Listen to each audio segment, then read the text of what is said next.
Hello, Yahweh, Bahashim, Yahushai, Bahashim, Rakakwadash. Double honors to the apostles of GMS who teach and rule well. Salutations to you brothers in the highways and byways. Salutations also goes out to you brothers and few sisters that tune in to listen and learn. The rest of the hopeful elect, I'm the brother Malak. Once again, to the spirit of Yahweh, Bahashim, Yahushai, bringing out a lesson that I hope and pray be edifying. Okay?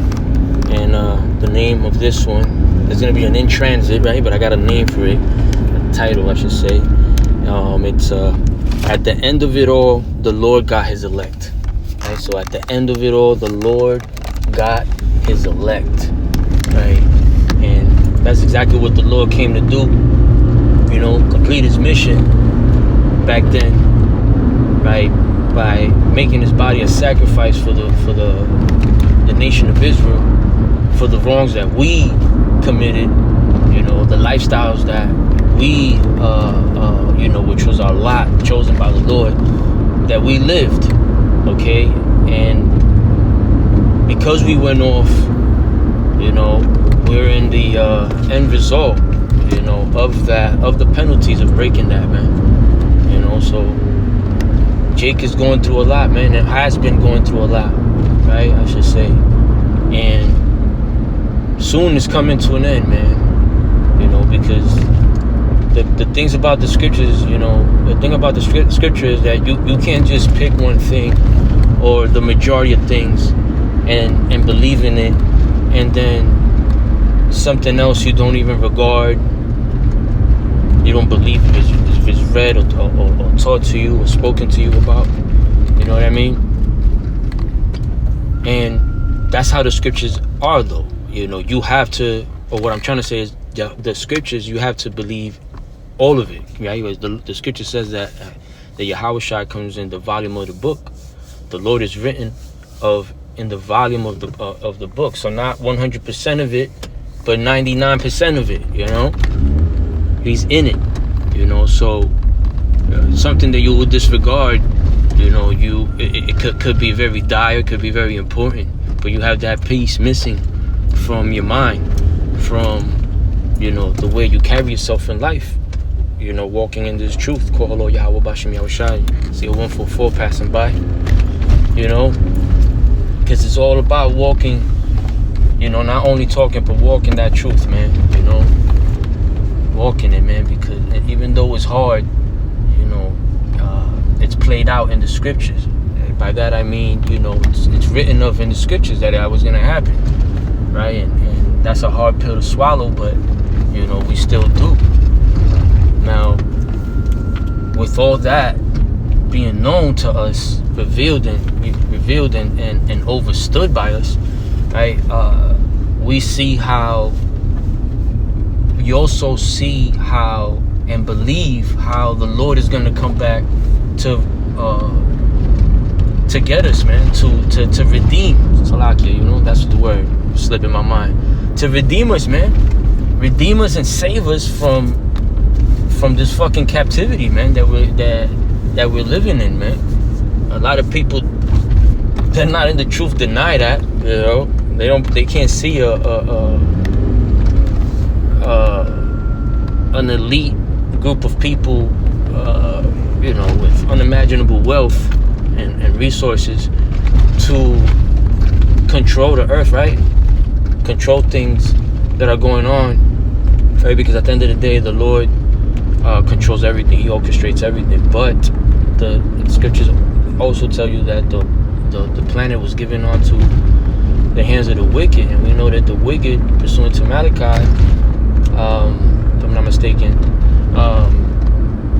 Esau, Edom, so-called white man, the devil the Bible speaks of, is the Edomite, the wicked, known of, you know, in the book. When you read in the book of Micah, I think it's in the first chapter or the fourth one.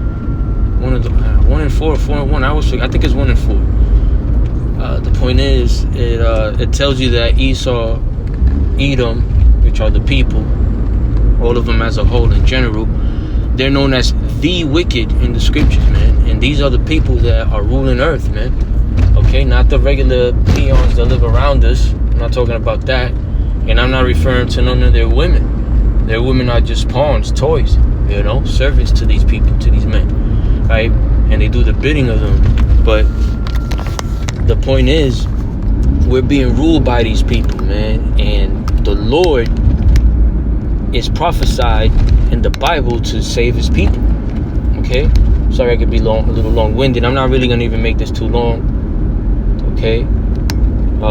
But the point is, you know, Yahweh Bahashim Yahweh Shai has set up a timeline, man, where the things that are being spoken of in the scriptures were going to manifest, were going to happen, were going to occur, right? And there's prophecies, or those things are known as prophecies. And one of the real-time prophecy is the scriptures, I think it's in the book of Jeremiah, where it speaks about the two planks coming together, and the names of the tribes being written in there, and how people, Jakes, you know, other Israelites, so-called blacks, Latinos, and Native Americans, and speckled, you know, by people that look like Israelites that look like other nations also, right? Because we were scattered into all these other nations centuries ago. We were gonna stop by and ask, you know, about what it is that's written in those in those tablets, or in that plank, which is where you see on the camera where we put our the 12 tribes, which is the 12 tribe sign, right? You know, so it's prophesied that people were gonna stop and ask. I forget the word, not acquire. Man, I forget the word, but they were gonna ask about what it is that they're seeing, you know, and we were going to explain to them what they're seeing, who they are, or who they identify as in the board that they see in the sign, right? And these are things that are going on. So it's like that's a real-time prophecy right there. That happens every day all around the world with the brothers in the highways and byways, the men of the Lord prophesying, man, right? So, you know, the point I'm trying to get to with this last scripture that I'll end the lesson with is basically, you know, the Lord restoring us and making us whole again, and basically bringing in that kingdom with us partaking in it, you know, not only living but also running things, man, you know, being a part of the Lord's government, you know what I'm saying? Salaki, man, it kind of threw me off parking over here, this person in front of me. But as the title says, man, at the end of it all, the Lord got his elect, man, because, you know, this is what we're looking forward to, man. And, you know, I pray everything I was saying, I know I was ranting for a little bit, but I pray everything I was saying makes sense, because we were going through all these things, you know, because the scriptures speak about it. The scriptures is full of, you know, lamentations and woes, and in the different lifetimes that we lived, we experienced those lamentations and woes, man. You know what I'm saying? And we're coming to the end of this thing, where, you know, the Lord is at the doorstep, man. You know what I'm saying? To save us and redeem us, man. You know, and get us out of here, set us back up. And as the apostles asked Yahweh Shai about, you know, if you were going to restore the kingdom now to us, you know, before he was put to death, right? You know, and he responded to them, you know, that it's not given to them to know the day or the hour, you know, but he was gonna set up tokens. The Father was gonna set up tokens, you know, for us to measure the times diligently, as the scriptures say to do so, man. And we're seeing those things, and we're measuring those the times, man. You know, it's you know, it's so obvious, man, that the scriptures are faithful and true, man. The word of the Lord is faithful and true, man. All right, so I just want to leave you with this scripture. You know, it's simple. We always read it, man. You know, but we're gonna, you know, it's good to know it and always think about it, man, because, you know, the flesh loves to doubt and loves to put us in a dramatic state of mind where we can't think right, man. But the scriptures basically tell us this in the book of Luke, chapter 12, verse 32. It says, "Fear not." right? We're not to fear nothing. And I'm talking to the elect because the scripture's talking to the elect too, all right? Fear not, little flock, for it is your Father's good pleasure to give you the kingdom, okay?